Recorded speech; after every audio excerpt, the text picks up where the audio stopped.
అందరికీ నమస్తే. అందశ్రీ గారు చనిపోయినరు. జయ జయ తెలంగాణ మన ఉద్యమాన్ని నడిపించిన పాట అది. ఆయన చదువుకోకపోయినా చాలా పాటలు సమాజానికి పనికొచ్చే పాటలు ఆయన రాయడం, పాడడం అన్నీ జరిగినాయి. ఆయనకు సిగ్నల్ టీవీ నివాళులు అర్పిస్తుంది. ఈరోజు మార్నింగ్ సడన్గా కింద పడ్డారంట. గాంధీ హాస్పిటల్ తీసుకుపోయినారు. మరి గాంధీ హాస్పిటల్కి తీసుకుపోయినారు తెలియదు.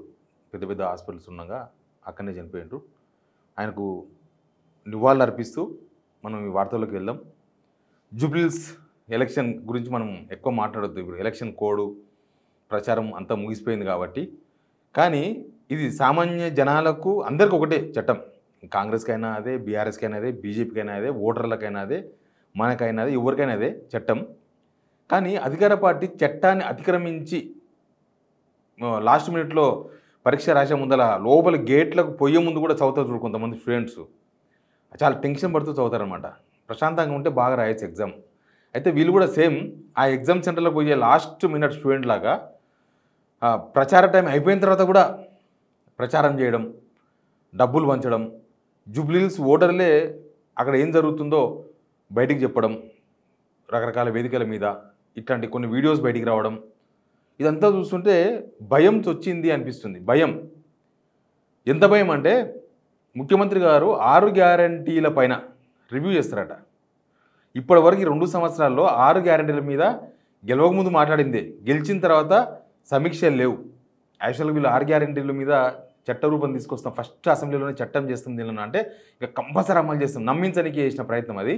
ఒక్కసారి కూడా రివ్యూ చేయలేదు. కానీ ఈరోజు రివ్యూ చేస్తారంట. ఈరోజు ఎందుకు రివ్యూ చేస్తారంటే ప్రభావితం చేయడమే. మరి చట్టమే అది కూడా. చట్టం పరిధిలోనే వస్తారు ముఖ్యమంత్రి. కానీ నమ్మించే ప్రయత్నం ఇప్పుడు కూడా లాస్ట్ మినిట్ వరకు నమ్మించే ప్రయత్నం చేస్తున్నారు. అంటే నమ్ముతలేరు అనేది వాళ్ళే చెప్పుకుంటున్నట్టుగా అర్థమవుతుంది. బట్ ఎందుకో భయంలో కాంగ్రెస్ ఉన్నది మాత్రం క్లియర్. సరే, అన్ని విషయాలు విత్ వీడియోస్, ఫొటోస్, బయట ఏమేం జరిగినాయి అవన్నీ కూడా చూపిద్దాం. అంతకన్నా ముందు మీరు సబ్స్క్రైబ్ చేసుకుంటేనే నిలబడేది మేము. ఎందుకంటే నిన్న సాయంత్రం 5 గంటలకే ప్రచారం ముగిసింది. అంతలోపే ప్రచారాలు చేసుకోవాలి. అదంతా rule, election commission rule. Election officer కూడా ప్రెస్ మీట్ పెట్టి ఎన్ని బూతులు ఉన్నాయి, ఎంతమంది అభ్యర్థున్నారు మొత్తం లెక్కలని చెప్పేసిండ్రు.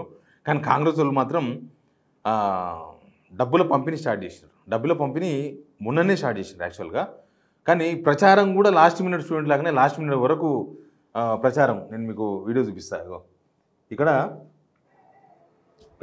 మల్లు రవి జూబ్లీహిల్స్ ఎన్నికల ప్రచారం అయిపోయింది. రహమత్నగర్ డివిజన్లో బీజేఆర్ నగర్లో రాత్రి 9:30కు ప్రచారం చేస్తున్నాడు మల్లు రవి. ఇక్కడ ఉన్నాడు ఎంపీ మల్లు రవి, నాగర్ కర్నూలు ఎంపీ.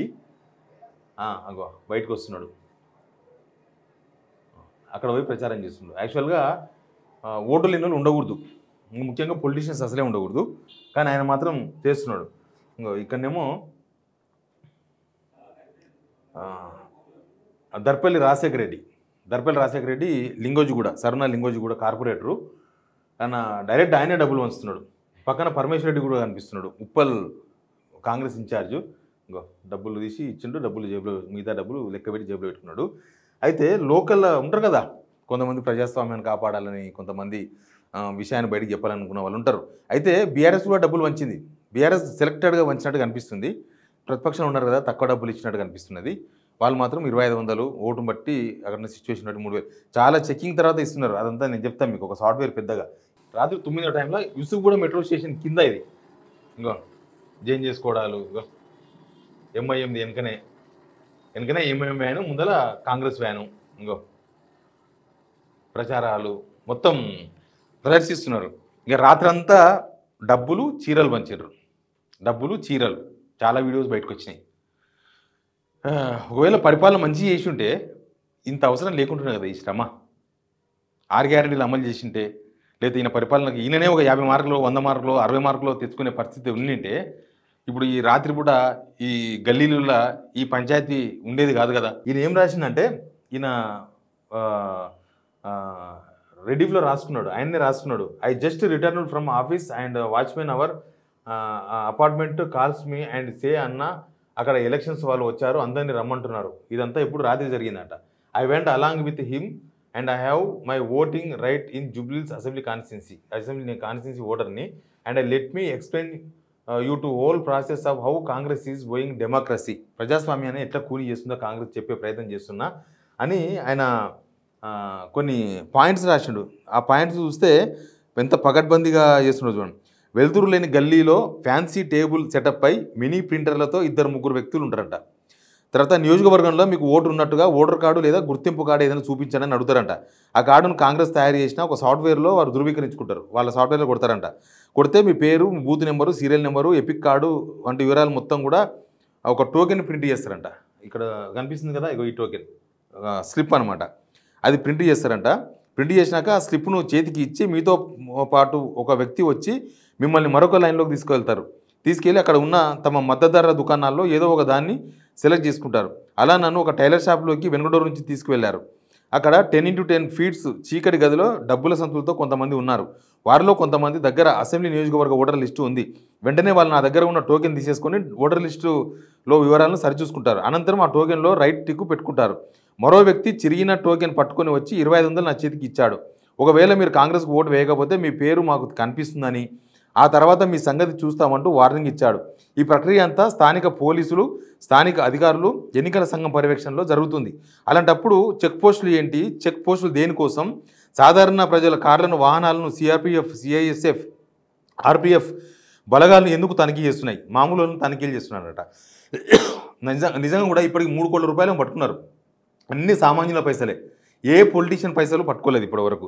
అంపశయ్యపై ఉన్న కాంగ్రెస్ ఇట్లా ప్రజాస్వామ్యాన్ని నాశనం చేస్తుంది. నరేంద్ర మోడీ ఓట్ చోర్ అయితే రాహుల్ గాంధీ ఓట్ల అమ్మకందారు. కాంగ్రెస్కు ఇచ్చిన 2500ను కష్టాల్లో ఉన్న మా వాచ్మెన్కి ఇచ్చాను అని పెట్టిండు ఆయన. సరే, ఒక ప్రజాస్వామికవాది రాసిన వ్యవహారం ఇది.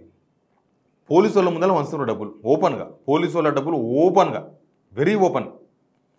అసలు ఎలక్షన్ కమిషన్ బీఆర్ఎస్ లీడర్ల ఇండ్ల మీద రైలు చేసారు మొన్న. కానీ కాంగ్రెస్ ఇంపార్టెంట్ లీడర్ల ఇండ్ల మీద ఎక్కడైతే డంపులు ఉన్నాయో, డబ్బులు ఉన్నాయో కంప్లైంట్ చేస్తే కూడా పట్టించుకోలే, అసలు చేయలే. మరి ఎలక్షన్ కమిషన్కు కాంగ్రెస్కి ఎందుకు సపోర్ట్ చేస్తున్నారో తెలియదు. ఇప్పుడు ఈ క్షణం కూడా పోలీసు వాళ్ళ ముందరనే డబ్బులు వంచుతున్నారు. పోలీసు వాళ్ళ ముందల ఓటమి భయం అంట. నేను ఇది భయం లేకపోతే ఎవరు చేయరు కదా పని. మరి పోలీసు వాళ్ళ ముందర వంచుతుంటే మరి కనీసం బీజేపీ వాళ్ళైతే ఆబ్జెక్షన్ కూడా చెప్తలేరు. ఒక కేంద్ర సహాయ శాఖ, హోంశాఖ సహాయ మంత్రి ఉన్నాడు, కేంద్ర మంత్రి ఉన్నాడు. కనీసం కాంగ్రెస్ వాళ్ళు డబ్బులు వంచుతున్నారు. అడరా రాహుల్ గాంధీ మోడీని చీల్చి చెండాడుతున్నాడు, ఈడనేమో బీజేపీ వాళ్ళు సాగిల పడుతున్నారు. అర్థమవుతుంది కదా. ఇప్పుడు పోలీసు వాళ్ళు ఎలక్షన్ కమిషన్ పరిధిలో ఉంటారు. ఎలక్షన్ కమిషన్ ఏమనదు, పోలీసు వాళ్ళు ఏమనరు. దానికి అర్థమైంది, ఇక్కడ ఉన్న వాళ్ళు బీజేపీ వాళ్ళు కనీసం ఒక ట్వీట్ కానీ, కనీసం ఒక అబ్జెక్షన్ కానీ ఎలక్షన్ కమిషన్కి ఒక్క ఫిర్యాదన చేసిండ్రా? గవర్నమెంట్ ఇట్లా చేస్తుందని, లేదా గవర్నమెంట్లో అబ్జెక్షన్ చెప్తుందా, గవర్నమెంట్ ఏదో ఒకటి చేస్తుందని, రూల్స్ అతిక్రమిస్తున్నారని ఒక్క ఫిర్యాదన చేసిండ్రా? ఒక్క ఫిర్యాదు కూడా చేయలేదు. ఒక్క కంప్లైంట్ ఇప్పుడు కూడా లేదు. ఈ క్షణంలో కూడా ఒక కంప్లైంట్ కూడా చేయలేదు. వాళ్ళు డబ్బులు వంచుతున్నారు. అన్ని వీడియోలు బయటకు వచ్చినాయి. ఇప్పుడు ఆడ ప్రచారం చేసిన కిషన్ రెడ్డి, బండి సంజయ్ వాళ్ళ స్పీచ్లే నిన్న మొన్న ఎట్లున్నావు మీరు చూసినారు. ఆ స్పీచ్లు మొత్తం ఒక ప్రతిపక్ష పార్టీ ఇంకొక ప్రతిపక్ష పార్టీని క్వశ్చన్ చేస్తుంది, అధికార పార్టీని క్వశ్చన్ చేయకుండా. ఇక ఇవాళ జరుగుతున్న తతంగాని కనీసం కళ్ళప్పగించి చూస్తున్నది బీజేపీ. కానీ ఏం అడుగుతలేరు, ఏం చెప్తలేరు. అంటే వాళ్ళు 10,000 ఓట్లు కూడా వద్దనుకుంటారేమో బీజేపీ వాళ్ళు. సరే, ఇవన్నీ పక్కన పెడదాం. ఇవన్నీ పక్కన పెడితే ఇప్పుడు డబ్బులు ఇచ్చిన వాళ్ళకి ఓట్లు వేస్తారా జనం? ఉంటుందా అట్లా? వీళ్ళలో భయం ఉందనేది క్లియర్. రేవంత్ రెడ్డి గారి స్పీచ్లు విన్నా, రేవంత్ రెడ్డి గారి వ్యవహారం విన్నా, ఇప్పుడు చెప్పకూడదు కాబట్టి చెప్తలేను, కానీ అందరు జనాలకు తెలుసు కాబట్టి మనం ఏం మాట్లాడకూడదు. ఇంకా ఆయన ఏం చేసిండు అనేది అందరికీ తెలుసు. ముఖంలో రక్తం, చచ్చిపోయిన రక్తంగా అనిపిస్తుంది నల్లగా, అంటే రక్తం చుక్క లేదు. సరే, వాళ్ళ భయం ఏందో అర్థం కాలేదు. అధికార పార్టీకి చాలా సోర్సెస్ ఉంటాయి. ఇప్పుడు చూస్తలేరా పోలీసు వాళ్ళు, ఇప్పుడు అదే బీఆర్ఎస్ వాళ్ళు మంచమని చూద్దాం, పట్టుకపోయి లోపల పడేస్తారు తీసుకుపోయి. ఇంకా బీజేపీ వాళ్ళు ఏమో ఎక్కడ పంచుతున్నారో, ఏం చేస్తున్నారో, వాళ్ళ వ్యవహారం ఏందో, మేము ఎట్లా గెలవం కానీ ఇంకొక పార్టీ గెలవద్దు అనేది బీజేపీ లెక్క. ఏ పార్టీ గెలవద్దని బీజేపీ కోరుకుంటుందో మీకు అర్థమై ఉండొచ్చు. ఇక వాళ్ళ లెక్క వాళ్ళకు ఉంది.